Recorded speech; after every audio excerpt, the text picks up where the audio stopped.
Hey, good morning, good evening, good afternoon, whenever you happen to stand in this Truth Bomb Riff. This is episode, I think, 717-ish over the course of 3.5 years to try to get you to what is more clear to me than ever before. And it's been clear the whole time, but it's pretty easy to paint the picture. So I have an idea in mind that I'm going to try to make quick because I'm about to go up on the mountain to get on a slope with relatively little snow. It is so dry and warm where I live. It's terrifying. I happened to see a bunch of videos last night on my YouTube feed shorts, and I got involved with this algorithm that was showing just dry ski areas all over the Western United States. And I think in Western Canada too, by the way. So, yeah, for those who devour and need and are addicted to the white, and I'm talking about the fluffy stuff, not that stuff that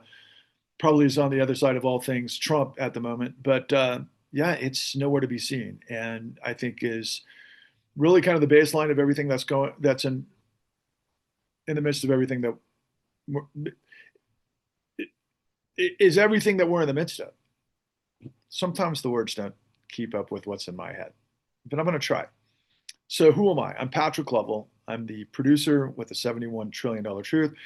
I'm also on the guy on the marquee above me, which is pressing a solution to everything that we're in the midst of called the Clean New Deal.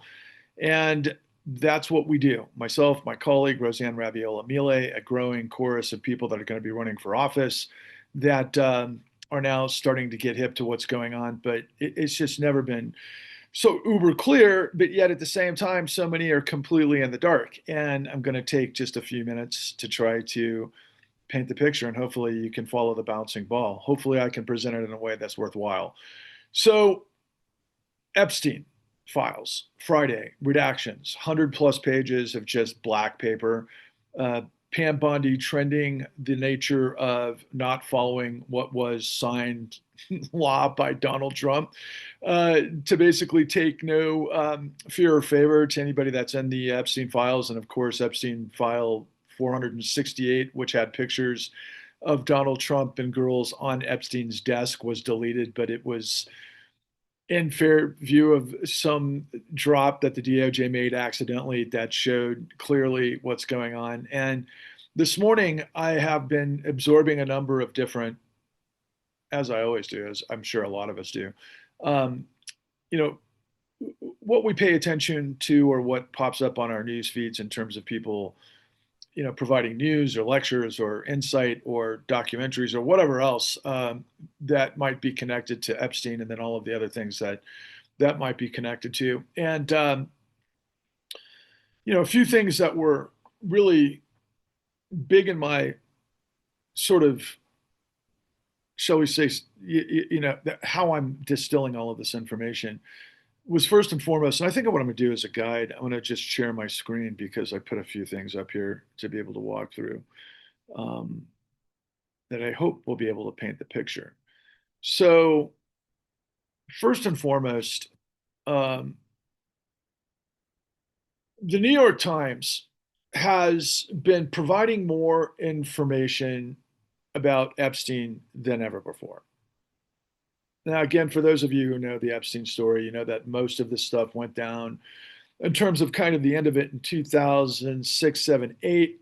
But Epstein gets indicted, convicted, serves like this really club fed sort of scenario where he goes 13 months into, I guess, they weren't even paying attention to where he was. He could come and go as he wanted, and he was still involved with whatever he was involved with. But about 6 weeks ago, well, more like 8 weeks ago now, the New York Times revealed the relationship between JP Morgan Chase and Jeffrey Epstein, which was a lot bigger deep dive than what we're in the midst of now. And in that particular um, revelation, the second in command at JP Morgan Chase, who had a very interesting and I'd say checkered past as well, who was being groomed to become chairman of the board of JP Morgan Chase, was super tight with Epstein, even after JP Morgan Chase broke ties with Epstein. And what was revealed in that particular article, which also I was involved with an interview that I did with the guy who wrote it with his team, who was the deputy investigations director of the New York Times. His name is David Enrich, fantastic journalist. Um, they, among other things, had revealed that JP Morgan Chase facilitated $1.5 billion in transactions over the course of, I think, approximately a decade to everything that Epstein was in the midst of. Now, that was 2 months ago. Okay. Now, as we have been approaching the release on Friday, the New York Times have been providing more and more insight into who Jeffrey Epstein was, who his affiliations were. As many of you know, there were elements of Larry Summers, the former Treasury Secretary, very highly influential in all things American economics, who's basically kind of gone a little bit underground, away from his position at Harvard. He was president of Harvard also, and he was teaching classes at Harvard. And there's also the ancillary story how he was addressing his relationship with Jeffrey Epstein, and some students got that on camera. And um, instead of them being able to get that story out to the populace, they were basically reined in on by Harvard. Okay. And that's part and parcel to a lot of the information that I've been sharing with you guys on a weekly basis because of the new untouchables, because of our access to whistleblowers and how what that all means, particularly as it relates to my work and why I'm in the midst of all of this stuff. Again, I said I'm the producer with the $71 trillion truth, but I started off after the Occupy Wall Street and the collapse of 2008. I made a film called Forward 13, Waking Up the American Dream, which was prologue to really everything that came since. And then we ended up doing a long form series called The Con, which was a deep dive into the 2008 great financial crisis, 6 hours of content, but we were quashed by a lot of powerful entities and interests. And even though we were represented at the highest levels as my story is unbelievable. And it was seriously only half the information that I have. And the reason why all of that is important is because we revealed the largest criminal conspiracy and cover up in history that never ended, that is monumentally bigger than Epstein. But Epstein is involved. Epstein is the tip of the iceberg. Epstein plays a crucial role in what it is that I'm revealing to you and what nobody else will. And ultimately, there's one colleague of mine who's got the other side of the story, but that's fascinating as well. And I'm going to introduce that in a minute. But it's the more information that we have, the more ludicrous this gets. And like my friend and my colleague Roseanne Raviola Mile always quotes Mel Brooks when she says it's on ludicrous speed right now. A shout out to Spaceballs, which ironically, a colleague of mine, a guy that I worked with for a long time, is directing a re-release of Spaceballs, and they were filming it in Bondi Beach, Australia. How's that for a stream of consciousness? And the last time I heard from him was on social media when he was kind of in the midst of stuff that was going on during the Hanukkah celebration. That was, obviously the father son, uh, uh, you know, uh, shooters that murdered 15 people and then was taken down by Ahmed. And I gave a truth bomb last week that what we're doing, what the Clean New Deal is what Ahmed did in the moment, but basically going after the terrorists, or in this case, the financial terrorists. That's what we are. We're tackling the financial terrorists, taking away their weapon and turning it on the corruption until we can reestablish the law to then take the corruption down. That's pretty much what it is we do day in and day out. And when you look at this New York Times latest piece that I think dropped on, I'm not sure if it dropped on Thursday or Friday. I guess I could look at the date, but it's really not that important because it dropped a day or 2 days in front of the non-release of the Epstein files that all of the Epstein crack addicts and Epstein released the files in social media were obviously disappointed, but they're idiots to think that this Department of Justice and FBI were going to release the transparent Epstein files. It's the most ludicrous, stupid thing I've ever seen, and it's part and parcel to what is this mess of social media and mass confusion, and why 99% of us can't see the forest for the trees or stay focused long enough to be able to do so. So, in this particular article by the New York Times, Scam, Schemes, Ruthless Cons, the untold story of how Jeffrey Epstein got rich. Now, what these guys say, and this, of course, is a guy that I hold in the highest esteem and his team, David Enrich. Basically, it's almost like Jeffrey Epstein was the talented Mr. Ripley, if you know that film with Matt Damon, where he was just a liar. And he lied from one, vine to the next, like Tarzan, swinging from one con to the next. And basically just characterizes the uber rich as being incredibly naive and stupid as long as you're in their clique. And Jeffrey Epstein's sort of calling card, his cachet, were beautiful women. And yeah, he was involved with, Bear Stearns, and he was a guy that was put into a position to manage high net worth individuals and tax schemes and strategies and offshoring and all of those things that come with, big time Wall Street banks that deal with, very, very high flyers in their assets, right? And we're talking about the billionaire class. And, that's kind of plausible, but a lot of it is not plausible. And unlike the article that they wrote about 2 months ago, where there were details about what happened within JP Morgan Chase and what that may or may not mean for the CEO of JP Morgan Chase, Jamie Dimon, who is obviously one of the more well known, if not titans of Wall Street, and everything that goes with it. But again, if you understand my work in the con, you understand exactly who Jamie Dimon is from the perspective of the 2008 great financial crisis. But there's more. And there's more, and a lot of it is tied to the story with Jeffrey Epstein. Now, there's mention in this article about all things Les Wexner in Ohio.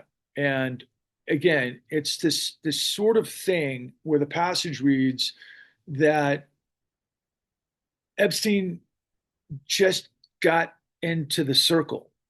How that circle manifested I think the inference is because they're Jewish in this particular case.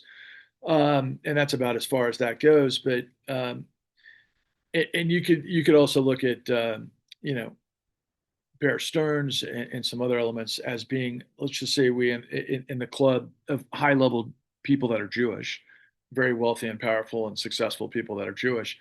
And I'm Jewish too, by the way.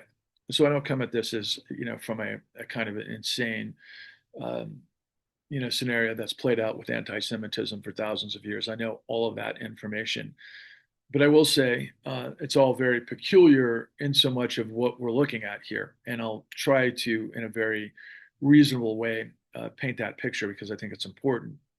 But for those of you, that just want to snap to judgment and everything else, look, I'm a Reformed Jew, if anything. I'm less religious than I ever have been. I've got a complete loyalty to Judaism from the standpoint of the Holocaust, mostly more than anything else, plus an incredible respect for Jewish culture and the thousands of years of persecution and just the miracles of science and technology and everything else that the Jewish people have been able to accomplish against all odds. And I really hold that dear, and I always have. And yeah, I love the story of Exodus, and I do find a lot of stories. But this is an analytic on Judaism, so much as just relevance or reference to you. My father was not Jewish. My father came from a English German background. His mother's last name was Schmidt. They were part of a first generation of German farmers that came to Central Texas. My father's last name is Lovell. That dates back to like 14th century England. And I do know William the Conqueror, his right hand guy, was somebody who my family is related to from the very beginning, the warden. And by the way, Lovell, I don't even know why I want to go into any of this stuff, but it's interesting because I come from this background, really for those who like to judge and try to put themselves and compartmentalize, I'm this, that, or the other. I always thought it was stupid. I think we're all part of the human race first and foremost. But I do have a pretty interesting upbringing because a lot of my family on my father's side are kind of MAGA Christian, I guess you would say. A lot of them white. I don't know if they're right wing necessarily, but they're certainly of the. If you just looked at them, you might think, oh yeah, no, those guys are kind of like the white. I don't know, Christo. If you're judging sort of thing, right? Anyway, so I've had this kind of strange elixir in this background, right? But you know, I've always been about truth, and I've always been about liberty and justice for all. And I hate conspiracy in the scope of what pans out to be things like blood libel, right? Let's think about blood libel. Blood libel was the story I think that came out of Russia that Jewish people would drink the blood of innocent Christian children, and that was used to create, you know, god awful anti-Semitism of, I guess, 14th, 15th, 16th centuries. What am I talking about? It's even later than that in Europe. But that, that was part of a continuation of just 1,000 years of, anti-Semitism. And it's crazy that that would be something that people like Jeffrey Epstein would play roulette with. Because what's the story here of Jeffrey Epstein? Predating upon innocent children, right? Women, or sorry, girls, for old men that are disgusting, that literally, in so much in terms of kind of the metaphor, drinking the blood of innocent children. I mean, it's so cliche, it's unbelievable, but I feel like I have to say it because in addition to some of the information that's coming down the pike the last couple of days, one woman that I do pay attention to because of her proximity to a guy that I'm involved with by the name of Zev Shalev, a writer who I'll introduce in a minute, a journalist who has some really important information that is deeply relevant to everything that I'm talking about. But this woman, Ellie Leonard, who's been sifting through all of uh, the Epstein files or the released emails and all of those sorts of things from the estate that preceded whatever came down the pike on Friday that were redacted, and all of a sudden, Pam Bondi and everybody else in the crosshairs. But she happened to say in a discussion with a handful of guys that she was talking to on Friday, and I think it was Zev Shalev, I think it was Lev Parnas, and might have been Wahajid Ali. I'm not sure exactly, but I just remember she said this and it absolutely startled me. She said that there were email reflections that suggested, she didn't say suggested, and I don't have proof or evidence of this, but she said that Arthur Salzberger, the owner of the New York Times, had offered a job to Jeffrey Epstein right about the same time he was coming out of Dalton when Bear Stearns had offered Jeffrey Epstein a job. Now, that shook me to my core because I've known for a long time that the CIA has been has a reputation for having its tentacles in mainstream media. Okay, and if the owner of at the time, and we're talking about the late '70s here, right? If he was going to offer a job, and I haven't seen the evidence, and I'm going to look it up, and it could be just bullshit, quite frankly. But if somebody at that level, at the nation's paper of record, given what was going on after Vietnam and the Pentagon Papers and Watergate and everything else, and they offered a job to an up and coming kid who didn't have a high school degree, who came out of the Dalton School, who didn't study journalism, and as we can all see by his emails, really didn't have any, English awareness or grammatical sense, and was just a complete academic failure. We get a job offer at the New York Times. That's as suspicious as anything I've ever seen in my life. And what's really mind boggling about that is if it's true, okay, why would somebody of that stature even have Jeffrey Epstein on his radar? Now, according to, and I'm going to point to this, my friend and colleague, a guy by the name of Zev Shalev. Now, Zev Shalev is a very interesting guy. I'm learning more about him all the time, and I really like him, and I consider him a friend and a colleague, and we're working towards certain outcomes together. But I want to make this sort of analytical, synopsis, clear in the context of what's going on. Now, brilliantly, Zev Shalev has created this long form expose that's written in the sort of framing of a spy thriller.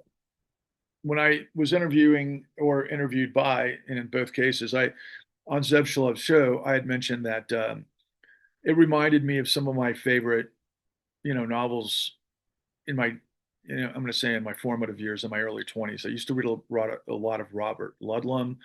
I read a lot of Tom Clancy. I love the spook stories, right? I love CIA. I love MI6. I love geopolitics and all of these types of things. And as it turned out, so did Zev Shalev. And Zev Shalev was born and raised in South Africa, apartheid South Africa, before relocating to Canada. And then he came to the United States as an executive producer working for CBS.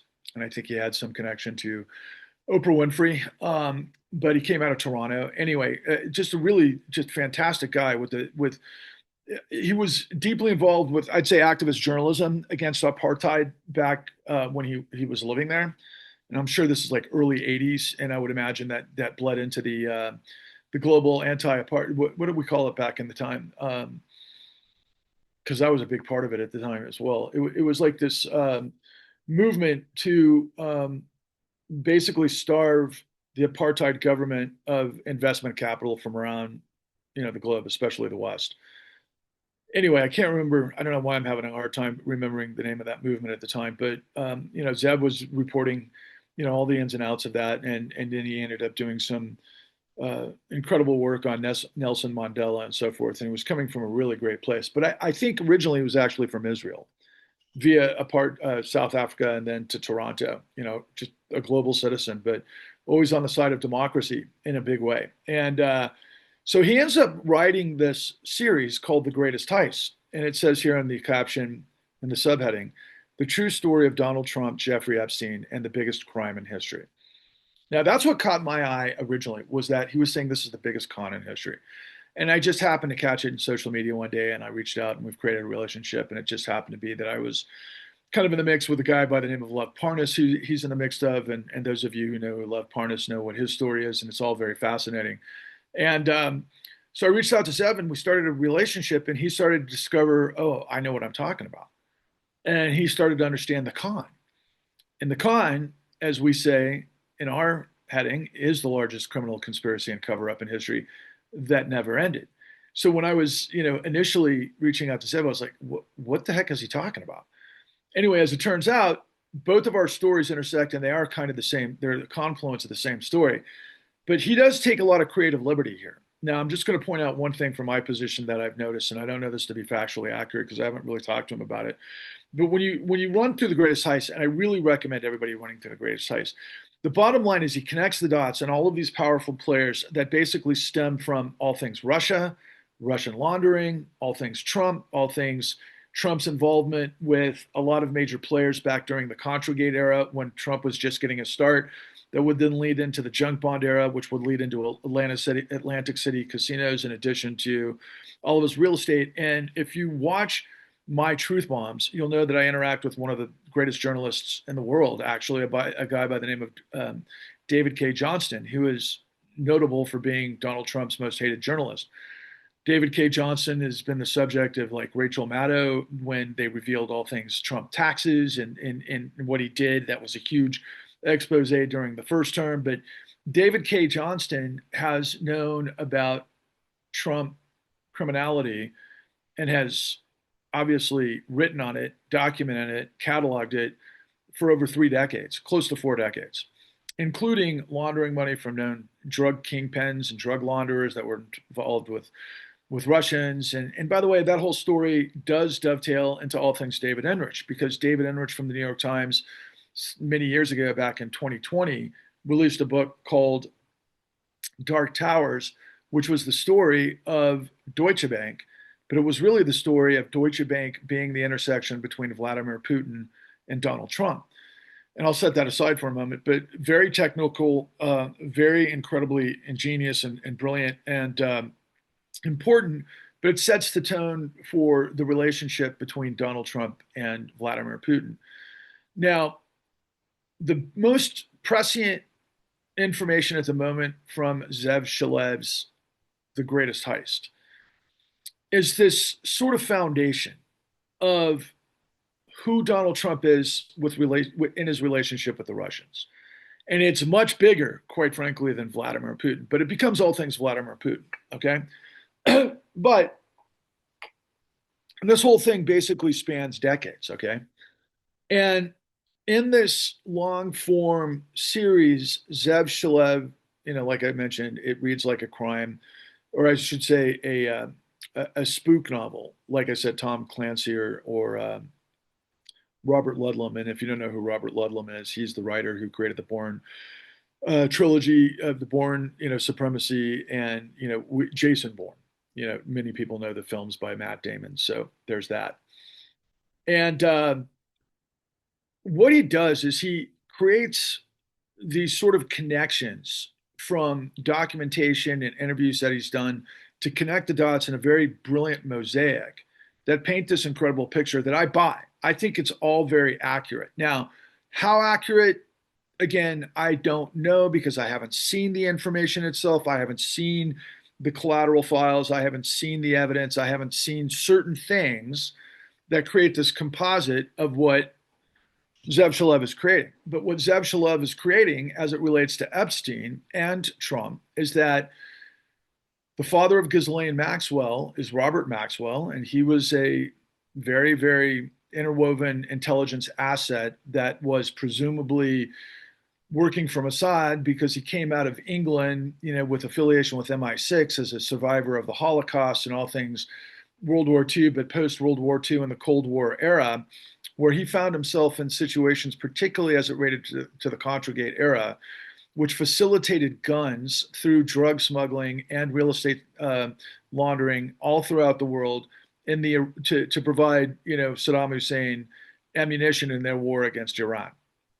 And of course, that would have some affiliation with Saudi Arabia as well, because, of course, the one facilitating it all was, according to Zev Shalev, and I've known this for a long time as well, because I know a lot about and I did before all of this information, but not as intimately, but all things Contragate, especially as it relates to then Assistant AG. I'm not sure. I think that was his role in the Department of Justice. But Bill Barr, when he was working for the Bush administration, Bush 1, and Bush 1, he came out of the CIA, of course, and it was the CIA that was involved with this money laundering stuff. Many people might remember Oliver North and Contragate, and what it was all about was basically smuggling drugs into the United States through Arkansas. In fact, Tom Cruise had made a movie about this, and the guy's name eludes me at the time, the guy who was the pilot. It was called Air America, or that was the facilitation, was Air America.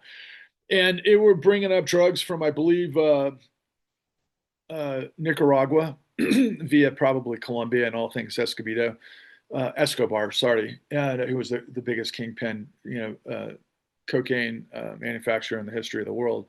And we all know who Pablo Escobar is. But, the CIA was funneling drugs into the United States to create money in the black markets, to buy guns, and facilitated through Adnan Khashoggi, who was the Saudi royal.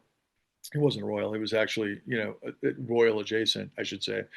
But a big part of this network. And he was holed up in Olympic Tower, according to Zev. And that's where a lot of this stuff was shaping up because Robert Maxwell was there as well in New York City. And ultimately, Robert Maxwell, apparently, according to Zev, and it certainly makes a lot of sense to me, but double-crossed not just Mossad, but the CIA and KGB.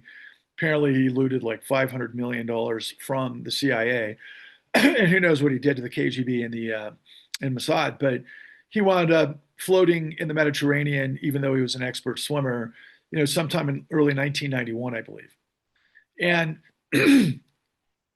that's part of this mosaic because right about that time is when Jeffrey Epstein starts to get in the mix. Now, again, going back to the untold story of Jeffrey Epstein, the nature of him coming up through Bear Stearns is the way the New York Times plots it out, is he's just a liar. He uses one lie to leverage another billionaire or millionaire or multimillionaire or whatever. And he's just building networks the whole time until he gets to a point where he becomes this, international guy. But the Times doesn't go that far. They almost make him somewhat pedantic. They make him like he just wasn't all what a lot of people's imagination are saying he is. But meanwhile, if you go to The Greatest Heist, you see that this whole thing was deeply developed. Ultimately, you learn that the KGB set Trump up as a useful idiot that I absolutely agree with, that was involved with money laundering episodes, that were involved with every major pump and dump scheme and financial crisis that we've had since the 80s. And it all makes absolute sense, quite frankly. And it was all run through Epstein, according to Zev. Now, interestingly enough, that makes sense because Zev parlays information that he's not quite aware of as it relates to Bear Stearns.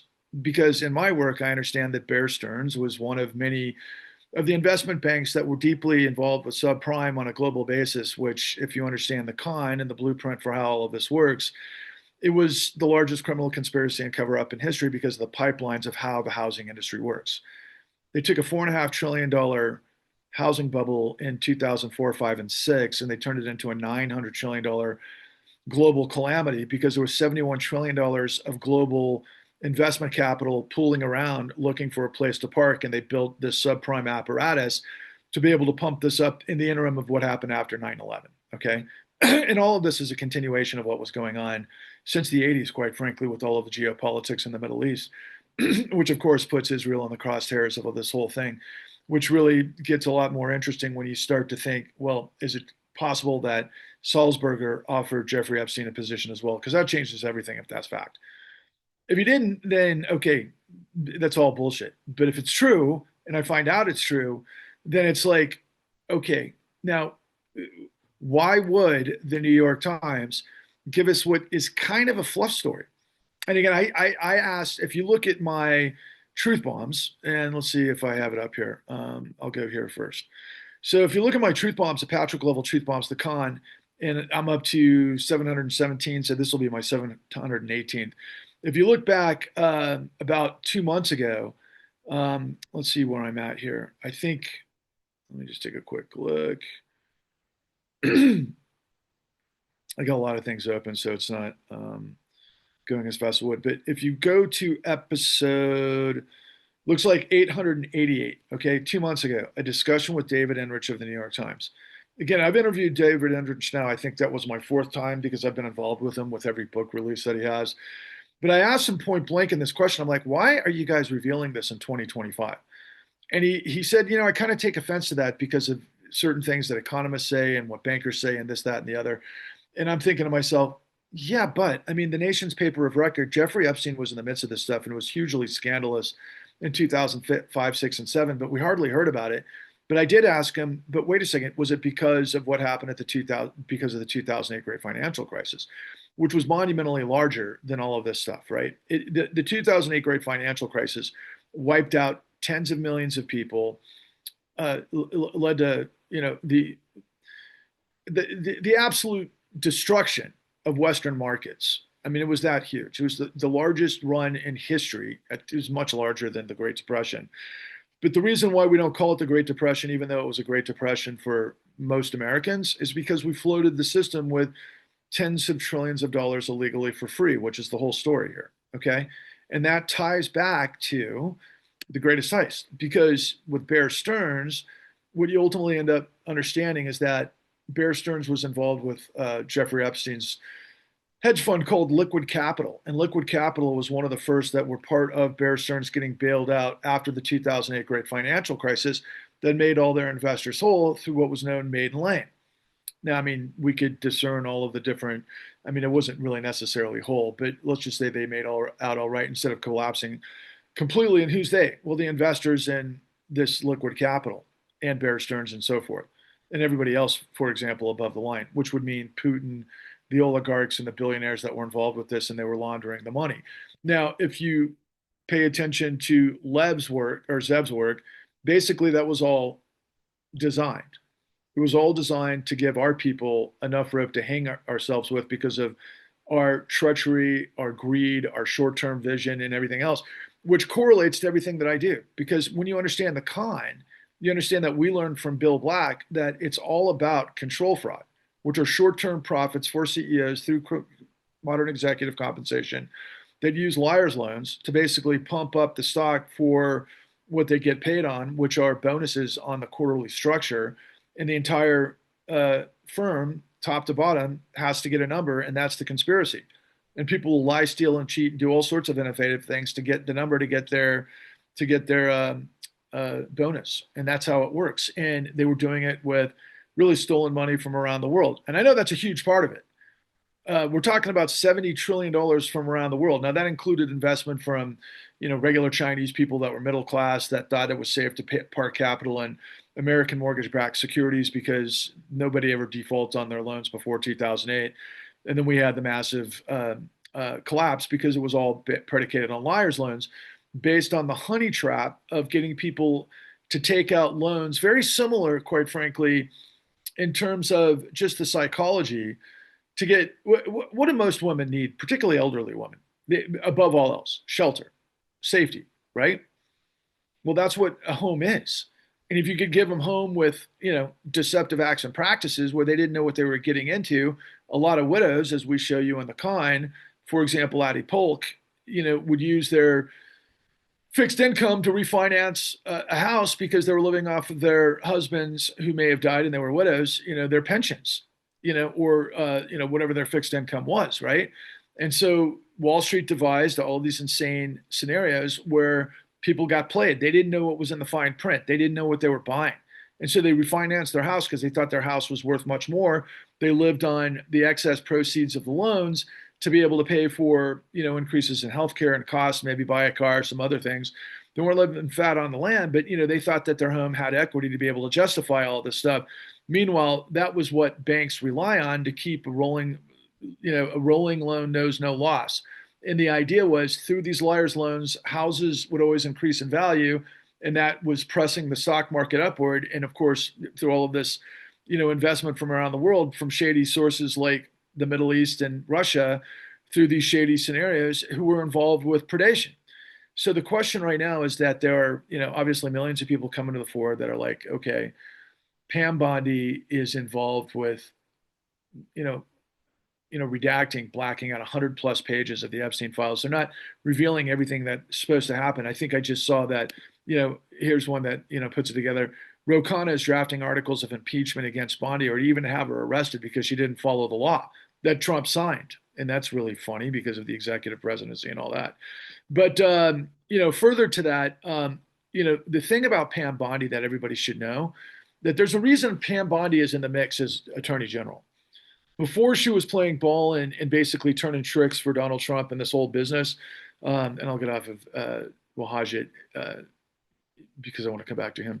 But basically, Pam Bondi was turning tricks for Bank of America, who were involved with liar's loans up the wazoo and who illegally foreclosed on millions of people around America. And she covered that up, as did none other than, of course, Kamala Harris. That's how big this whole thing is, guys. And yeah, Jeffrey Epstein is a tip of the iceberg. But to further kind of correlate what's going on, here's David Einrich. And I knew when I was talking to him 6 weeks ago that, the New York Times is involved with outreach to independent online people like myself to be able to get their stories out there to penetrate the online independent media, because obviously that's where all the algorithm is on YouTube and all of the other, sort of panoply of the different social media sites that these things come from. So David Undrich is being involved with a lot of other, independent voices. Now, in terms of IHIP, you might know this woman here who's great. I love her. Her name is Pumps. And she's involved with, I think it's Jennifer Welch. And they're fun, and I love what they have to say, but they're not investigative journalists. They're just smart people. Jennifer Welch is married to, a really smart attorney, or was. I'm not sure if they're back together. I'm not sure what Pump's background is, but she's just great. She's kind of like the sidekick, but she's getting more time now through some reasons. But there's a whole reason IHIP exists the way it does, and Jennifer's kind of like in the mainstream now because this is how it works in the algorithms, right? They're popular. And they've got a huge audience. They've got 1.47 million subscribers, okay? And what do they talk about? They talk about a lot of cultural stuff, quite frankly, and they do it incredibly well, and they're hilarious, and they're thoughtful, and I find them genuine, and they're really beautiful people, quite frankly. But they don't understand details. Now, this is really interesting because David Enrich on the right understands details at the highest levels. In fact, well, I don't want to go into that, but bottom line, I just find it curious. I got to come back to this untold story of Jeffrey Epstein, because as much as they gave us the forensics on the money, this story right here is a deflection. It literally is that Jeffrey Epstein was just kind of a random standalone guy that just worked his way through the system and wasn't part of a systemic scenario. But again, if Arthur Sulzberger, the owner of the New York Times, reached out to him at the same time that Bear Stearns did to offer him a job, that's suspect. It's insanely suspect. I don't know if it's real, I'm just telling you, if it is, it just basically corroborates what many people have been talking about for a long time about the CIA has infiltrated mainstream media, going back to probably the 70s, I would imagine. Okay. But I'll just leave it at that. But, he goes and tells the story of what that article reveals here to Pumps, and it's great. And she asks some questions, that I think are, substantiated because of what happens online and what people are talking about in connections to intelligence and all of these other types of things. But David Enrich is basically saying, yeah, there's nothing to see there. There's no elements that really suggest that he's tied to Mossad or if he's tied to the CIA or whatever else. And there's no mention, quite frankly, in all of this stuff with from the New York Times of Robert Maxwell. But that's why I continue to tell you, you want to check out The Greatest Heist because that fills it all in. Now, obviously Pumps doesn't have any really understanding of this, so she didn't ask the questions. But I'll tell you who did is a guy that I don't really like or pay attention to for many years now, a guy by the name of Cenk Uygur. And I actually have met Cenk on a couple of occasions, and we have a little bit of a kind of a loose affiliation with his organization because of what we did on the con. But I did interact with Cenk, and Cenk is a guy that drives, the Young Turks, and he has ever since he left MSNBC many years ago. And Cenk's gone through all sorts of different chapters in this episodic of being independent online and building the audience for TYT. But several years ago, it was clear to me that Cenk Uygur was getting paid or was in the network of Elon Musk. I'm absolutely convinced of it. And I do know that Cenk was also, I think they created a partnership with Jeffrey Katzenberg, who is a billionaire, titan of Hollywood. And Cenk broadcasts out of Los Angeles, and and I think that I know that there was a connection. And Cenk tried to run for presidency, didn't get very far. And Cenk kind of goes up and down, and he chases the algorithm and everything else. And I lost interest in Cenk a long time ago, particularly after October 7th, and I can go back to that, because of a lot of things that have been happening, But Cenk says some really important stuff here that corroborates everything that I'm talking about. And this just dropped, I think, yesterday. Drop Site's bombshell report about Epstein and Iran-Contra affair. So as far as I know, Cenk has no connection to Zev. But basically what Cenk is doing, unless he's just being an opportunity here, is suddenly suggesting and saying out loud that, oh, wait a second, Epstein was deeply involved with the Iran-Contra affair, which would tie him to all things Robert Maxwell, which would tie him to all things Jamal or Adnan Khashoggi, and so on and so forth, which is all illustrated here. A lot of which is fictional depictions of real scenarios, and it's complicated, but it's a fantastic freaking story, and I think it's really close. But here's the thing: this is how this stuff seeps, right? So you don't see those connections in the New York Times. You do get it from Zev. And now all of a sudden, here is Cenk talking about it, but at the same time, not giving Zev any sort of credit or citing his work or anything else, which I find interesting because this is part and parcel to creating, I'm going to say, hysteria, clicks and likes and everything else, but it's relatively real. But what's further, basically important here that everybody is playing a game from their angle. Do you follow? Everybody's playing a game from their angle. And some have more value than others. There's definitely value in the New York Times doing the story. There's no question. But they almost create more questions than answers, if you want to know the truth. And second, Zev, he definitely takes a lot of creative liberty here, but he definitely paints a mosaic that makes a lot of sense, especially when you understand my work, which our work compared to all of these others, we're not projecting anything. We've got complete facts and evidence based on everything that we reveal, which is the blueprint for how all of this reveals itself. And it gets a little more complicated. My words can't even keep up with this in my head. I'd love to just say, go watch the con, but you can't right now because it got shelved a couple of weeks ago. And that's weird. Now, a couple of more points I want to make before I shove off here. So look, on the Clean New Deal, or excuse me, Patrick Lovell truth bombs the con.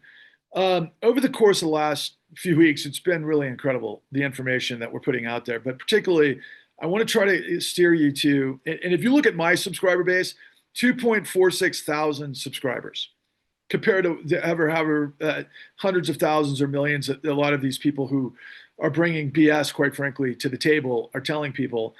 I've got 2.46 million to 6,000 subscribers when I should have literally millions because I've got the $71 trillion truth that makes everything else what it is that you've got to wrap your head around because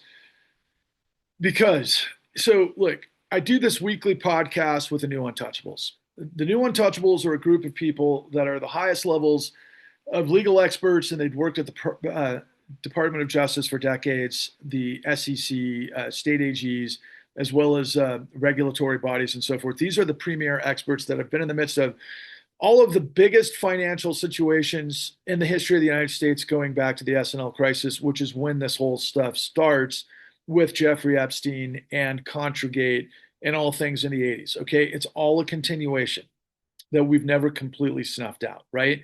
Because these guys are so far ahead, they're so involved, the matrix is so deep that there's a way this whole system works that literally, particularly people that are just coming up now of age, like 17, 18 to the 22s, you've been so bamboozled by lies.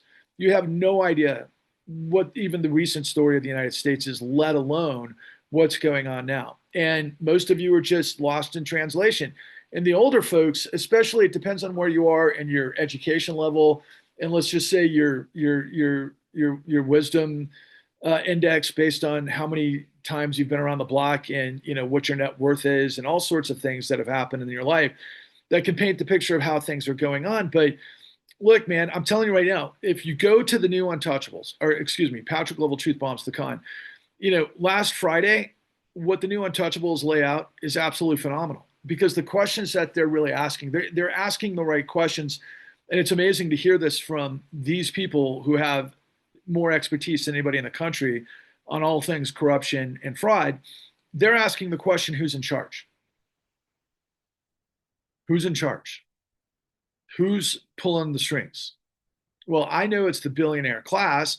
Billionaire apparatus makes a lot of different vectors. We could be talking about the oil infrastructure. We could talk about Wall Street and the financial sector. We could be talking about technology and the tech bro sector.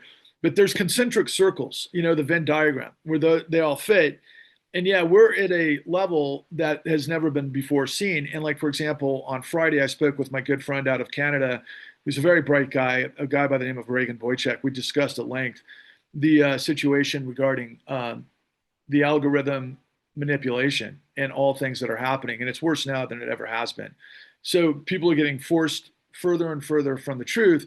And there's all sorts of methodologies that do this. But what's crazy in what I thought Reagan made this incredible point was that literally you've got these guys from South Africa with Nazi DNA, which include Elon Musk and Peter Thiel, that have created this techno feudal, you know, um, fascist scenario that's fueled by American taxpayer dollars to basically lead to where we're going in this whole thing, which is this complete fascist state, or what the New York Times said in this morning's paper. It's like this imperialism that's never been done in the United States' history. Yes, the law is not the law. The Department of Justice is completely corrupt. The Supreme Court is completely corrupt. As I've been demonstrating, media is completely hedged, corrupt, or they just don't even know what the hell's going on. We have the answers, what we're throwing out here. On Thursday, by the way, here, TNU 714, I blew up. I went like, nuclear level trying to force my way through the dystopia of everybody's like inability to see the forest for the trees. And a lot of people attack me as the messenger. A lot of people, because there's so many fake accounts, there's so many accounts that are being paid by the DNC, there's so many accounts that are, all over the map. And I always get attacked by people that are saying I'm a self-promoter, that I'm someone that is either some form of like, fake savior or dictator in making and all of these other things. And it's all bullshit. No, it's not. I'm just a documentarian. I'm a muckraking journalist. I believe in liberty and justice for all. And I understand that the only way we can collectively get through all of this is through what we're putting forward, which is called the Clean New Deal. And I want to use this as kind of the last piece of the puzzle to illustrate. So I like this guy, Wahajid Ali, and I like his group of people, okay, and what he does. But let's take a look here. How many he's got? 64.5K subscribers, and he came out of, I think, the Atlantic. I'm not sure if he wrote for the New York Times. I think he's in his 40s. I like his ideology. He's a bright guy. He's a really thoughtful guy. But it's very clear that he and his sort of network, right? They all came out of mainstream media. They were purged out because they were people of color. They built their own audiences, and he's got a great network. He's here with Donald Trump's niece, who is really, I think, very intriguing. And I don't know why she's not on Lawrence O'Donnell anymore, but that's pretty interesting, all things considered. But most of the time, so recently he's with Ellie Leonard. This is the woman who I said read through all of the Epstein files, and she revealed that Arthur Salzberger is the guy who offered a job. And it was just in passing, by the way, when she said it, which is like, I don't even know if she realizes how enormous that is if Arthur Salzberger offered a job to Jeffrey Epstein at the time that he did. But Wahaj gives her a lot of stuff, and she came out of, quite frankly, Zev Shalev.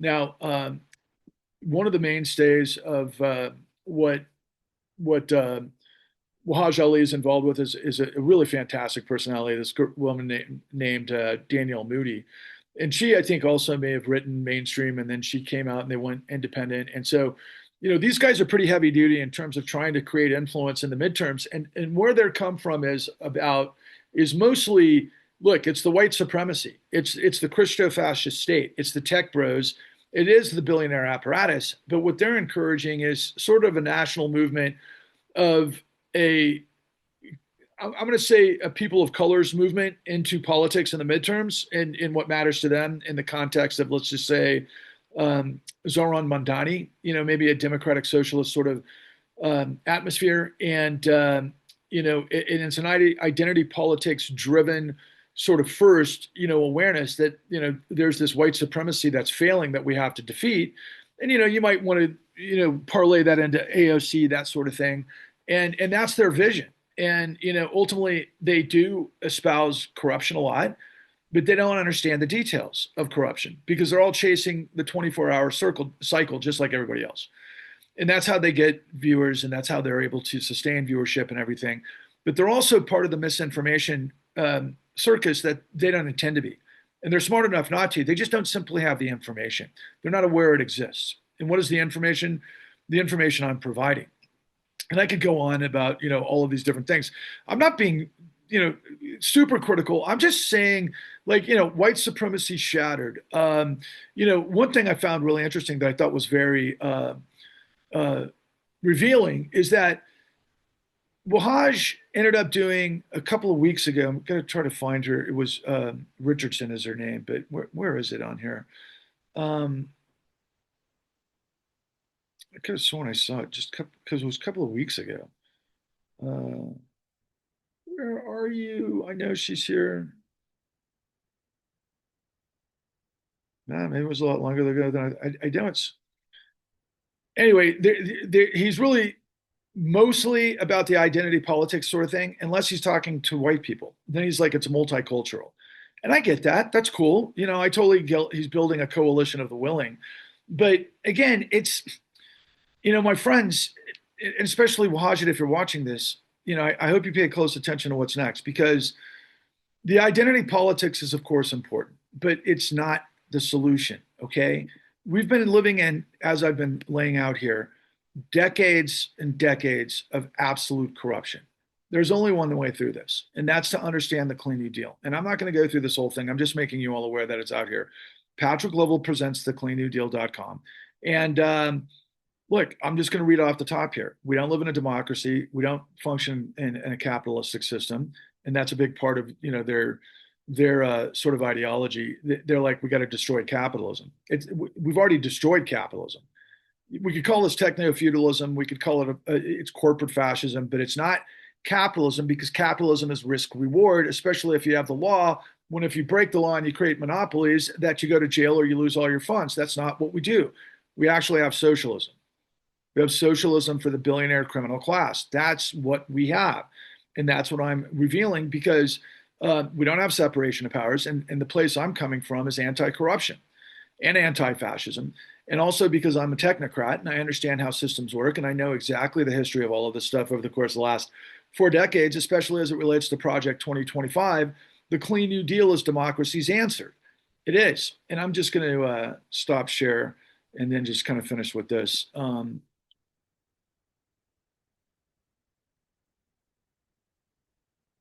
Did I stop it? I hope I stopped it. Anyway, so yeah, is it much to do about nothing? No, everything's at stake. I mean, the climate change. I'm like I said, I'm going to go ride right now, and it's about to rain. It's ridiculous how warm it is in my neck of the woods. I understand microclimates. I understand Arctic burst. I understand climate writ large. I understand the oxidization of what's happening in the oceans. And climate scientists are amazing because they know the panoply of all of these systems, but yet they don't understand the system of corruption. Over the course of the last, I don't know, year, but more like the last 4 months, we had Trump deliver a speech of declaring war on renewable energy, and that's been really his whole come from. And in his insane propeller lip, speech on Thursday, the 18 minutes of insanity, most of which were lies and just stupidity beyond comprehension. Everything he did was an admittance as he projected onto others that which he does. And it's just this pretzel logic bullshit, which everybody's in the midst of, which the algorithm feeds on, and everybody is propelling lies. The Clean New Deal is the truth.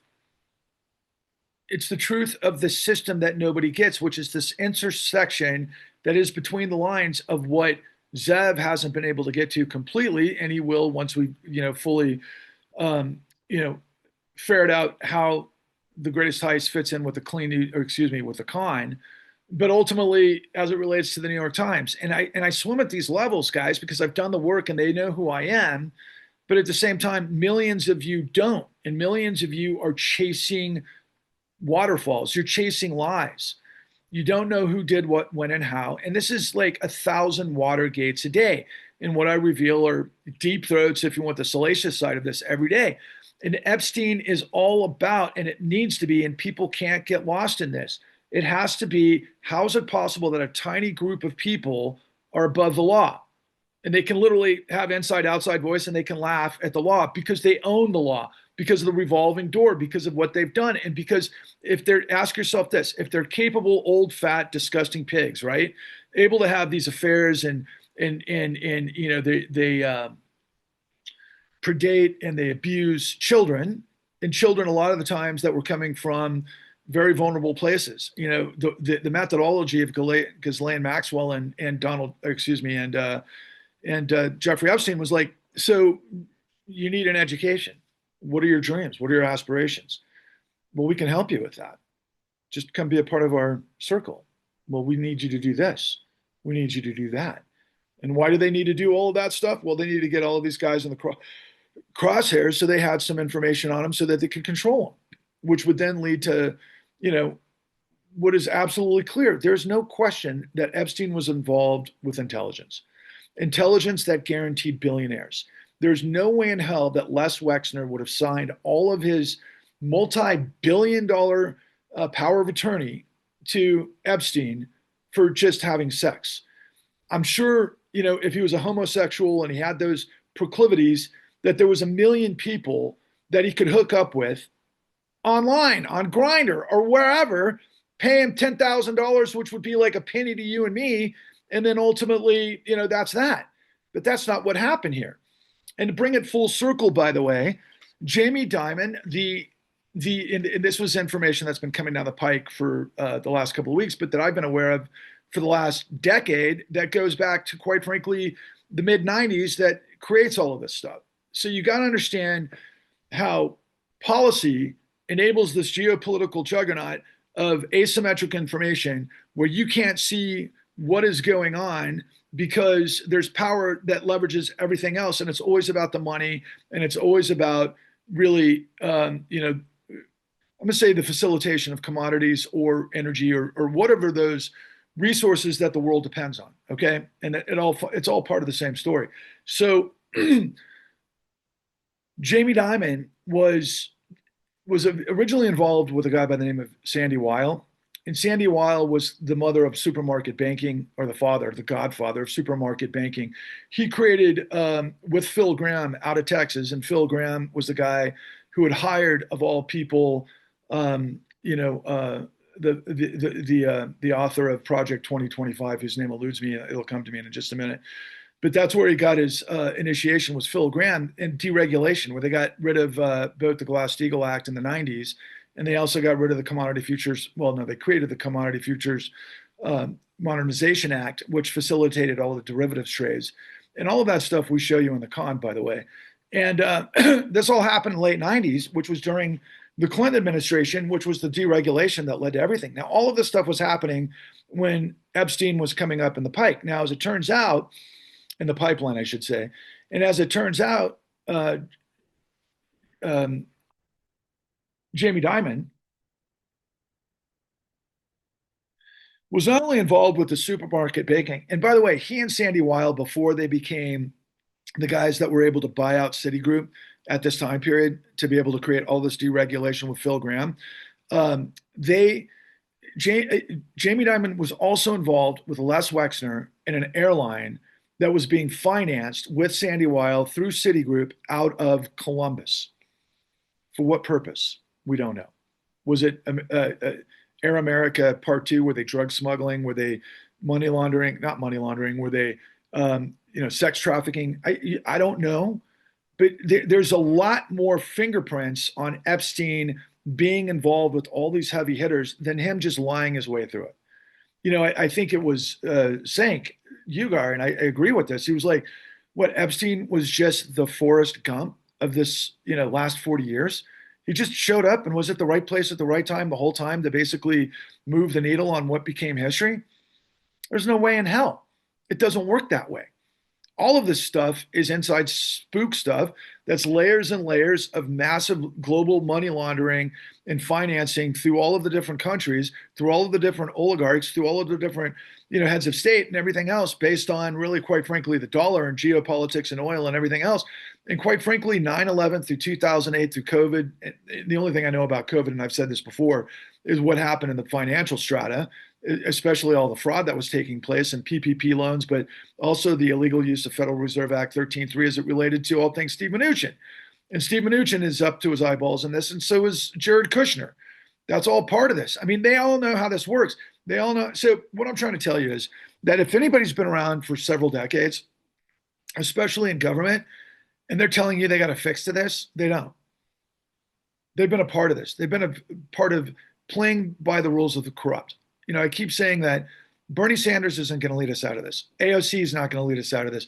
Elizabeth Warren's not going to lead us out of this. I like Ro Khanna. I like Rokakis. They're good, but they're not. They're dealing with Epstein, okay? They're not dealing with the financial system, global corruption, oil, everything else. People, I'll tell you this in closing. We knew where the terrorist cells were before 9/11. We knew who were paying them, okay? That's public record. We could have stopped 9/11 like that. We didn't. There's a reason we didn't. I could go into that and everything else, and it's not just, Tower 7, and that is a part of it, but I'm not one of these truther people. I believe that Al Qaeda did, ram the planes in, and I know that the towers were designed to collapse, and they did exactly what they were supposed to. Does it look peculiar, all things considered? Yeah, but it was designed that way. Building 7 is definitely interesting.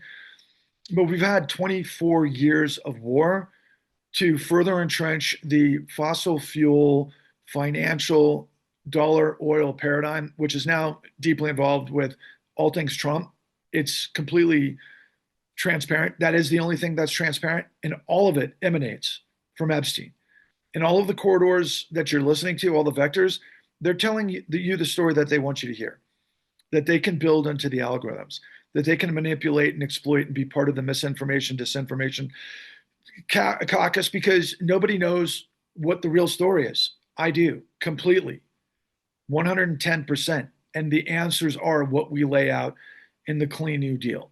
So if all of this is making you feel dirty because we are surrounded by predation and pedophilia, that should make you feel sick. Pollution of the corruption of the fossil fuel global paradigm. If all of that makes you feel dirty, then take a shower with the Clean New Deal. Understand what it is that we're telling you. Because if you, me, and everyone you see who isn't a Nazi, who believes in dignity and decency and integrity and beauty and sustainability, when we merge in unity behind in liberty and justice for all, when we merge in unity behind the Clean New Deal, we will purge the misery of tyranny to unleash the renaissance of possibility when you become the nuclear reaction vector to the big bang of truth that I'm dropping. And I'm leaving it all on the field, losing my voice as I'm about to go snowboard in rain. Wow. Thanks, guys. Take care.